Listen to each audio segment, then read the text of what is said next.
नमस्ते दोस्तों, मैं हूं राजौन और आज हम एक एप्लीकेशन राइटिंग देखने वाले हैं जो कि है write an application to your principal requesting him to issue a character certificate for you.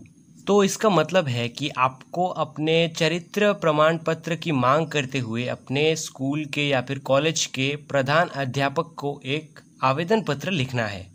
तो ये बहुत ही आसान सा एप्लीकेशन राइटिंग है, कोई इतना ज़्यादा मुश्किल नहीं है, हम एकदम डिटेल में समझेंगे। लेकिन उससे पहले आपको बता दूं कि अगर आपको इस पूरे पेज का एचडी पिक्चर चाहिए तो आपको डिस्क्रिप्शन बॉक्स में उस पिक्चर का लिंक मिल जाएगा, आप वहां से चेक ज़रूर कीजिएगा। तो आइए अब हम शुरू से देखते हैं कि कैसे लिखना है इस एप्लीकेशन को। तो सबसे पहले एप्लीकेशन राइटिंग के नियम के मुताबिक आपको यहाँ पे टू लिखकर कॉमा दे देना है और उसके बाद अगर आप प्रिंसिपल को लिख रहे हैं तो लिखेंगे टू द प्रिंसिपल, या फिर अगर आप हेडमास्टर को लिख रहे हैं तो लिखेंगे टू द हेडमास्टर। उसके बाद जिस स्कूल के हेडमास्टर हैं या फिर जिस कॉलेज के, तो उस स्कूल या कॉलेज का नाम आप यहाँ पे लिखेंगे, जैसे कि मैंने लिखा है विवेकानंद एचएस स्कूल।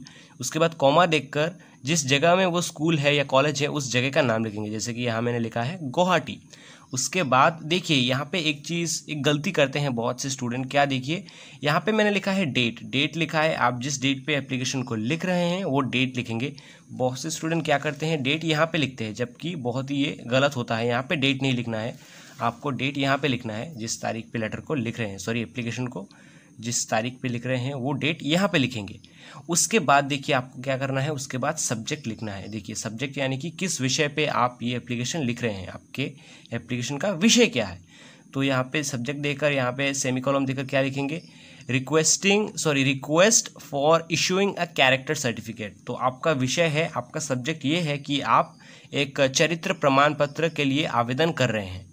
उसके बाद देखिए यहाँ पे आपको सर लिखकर कॉमा देना है और फिर से एक नया पैराग्राफ शुरू करना है। यहाँ पे आपको देखिए क्या लिखना है, it's an honour to state that I have passed my HSLC examination from Vivekananda HS school as a regular candidate.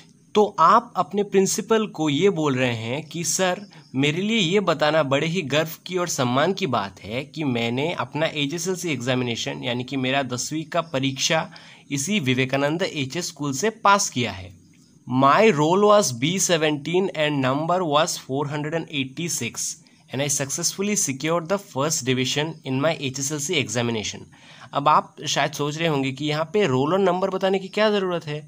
तो देखिए रोल और नंबर आप इसलिए बताएंगे क्योंकि आपको तो कैरेक्टर सर्टिफिकेट चाहिए, तो उसको तो लिखना पड़ेगा सर को, तो इसलिए यहाँ पे रोल नंबर मेंशन करना ज़रूरी है।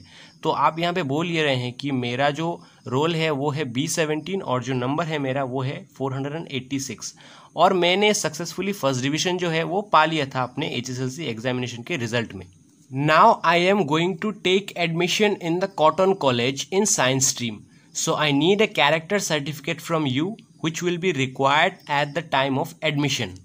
तो आप अपने प्रिंसिपल सर को ये बोल रहे हैं कि मैं अभी कॉटन कॉलेज में साइंस स्ट्रीम में एडमिशन लेने वाला हूँ और मुझे आपसे एक कैरेक्टर सर्टिफिकेट यानी कि एक चरित्र प्रमाण पत्र चाहिए जिसकी ज़रूरत एडमिशन के टाइम पे होगी। जब मैं कॉटन कॉलेज में एडमिशन ले रहा हूँगा तब मुझे इस चरित्र प्रमाण पत्र की ज़रूरत पड़ेगी, इसलिए आप मुझे एक चरित्र प्रमाण पत्र दीजिए। यहीं तक आप लिखते हैं, ज़्यादा कुछ लिखने की ज़रूरत नहीं, बस यही बात है कि आपके सर को समझ में आना चाहिए कि आप क्लियरली क्या चाहते हैं। जैसे कि आपने अभी बता दिया है कि आपको एक चरित्र प्रमाण पत्र की ज़रूरत है। तो अभी यहाँ पे अगले पैराग्राफ में आप सिंपली से ये बताएंगे कि therefore I request you to issue me character certificate in a few days. तो आप यहाँ पे बोल रहे हैं कि तो सर मैं आपसे ये गुजारिश करता हूँ कि मुझे आप कुछ ही दिनों के अंदर एक कैरेक्टर सर्टिफिकेट दे दीजिए।